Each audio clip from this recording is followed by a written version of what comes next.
When working on improving our focus and raising our vibration through written processes, is the physical act of writing with a pen and paper really better than typing on an iPad or a computer? If yes, can you elaborate as to why? What about things like vision boards? Is our focus better when we look for magazine photos, cut and paste, or does something like Pinterest work all the same? Is the physical act of doing things just better because it might cause us to focus on something longer? Well, you've hit upon the key word, which is focus. And really, there's no right or wrong answer, this is better or this is better, because you are individually quite different. Those of you who are more recent in your bodies, we've been talking about you as being cable ready, but even that word cable is an old word now, isn't it? As being vibrationally ready, as being electronically ready, as being up to the greatest technology ready. You know that as you watch the youngest of you adapting so well to your technology. And so the question is, what are you most comfortable with? That's what is best in improving your focus. But there's a consideration that we would like to offer here, and it is around the subject of focus. And it does point a bit to the leaning in the direction of the pen and paper for this reason. Your media, your electronic media, your access to the world through your electronics is a very big tapping in to a very big amount of data.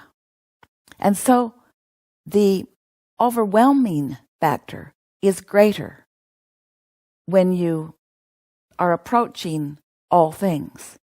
So Esther's experience is that she'll make a computer program. She's quite good with a few applications, and she can make her computer do just about anything that she wants it to do.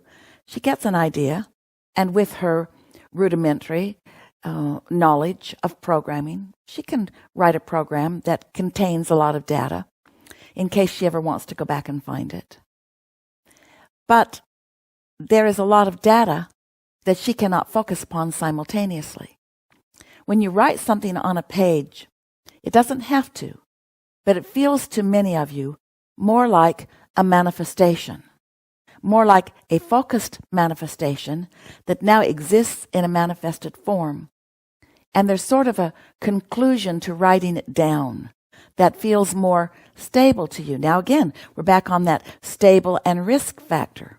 And that's why one answer is not right for everyone. But Esther discovers that if she wants to keep track of things, she computer programs it where she can use a search engine to find it. But if she wants to make a statement of what she's coming to in terms of focus relative to things that are important to her, she really likes it in the writing process. And here's why. First of all, it slows her down.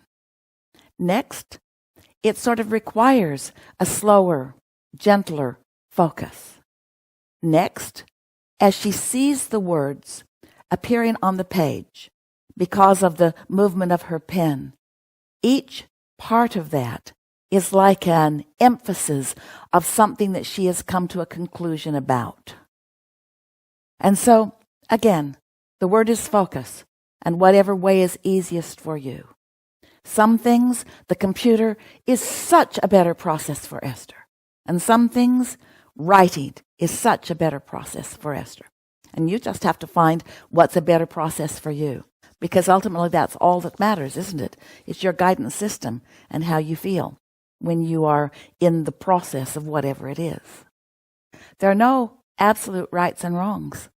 That bothers you sometimes, but it's freedom that you demand. You say sometimes that you would just like to know, but if anybody starts offering dictates to you, right away your toes of freedom begin to feel trampled. So you just have to make up your mind for now how you're going to play it, and then see how it feels, and then adjust for the purpose of it just feeling better. Sometimes one process is just the right thing for where Esther is in a moment in time. You too. Sometimes that process is downright annoying to her. It's the same process. She's just in a different frame of mind, in a different place on the emotional scale, in a different place of resistance or allowing, in a different place of being, you see.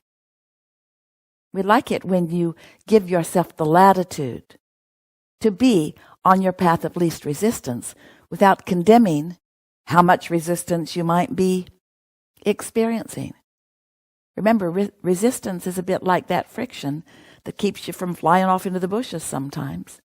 Could be a bit what you're calling grounding too.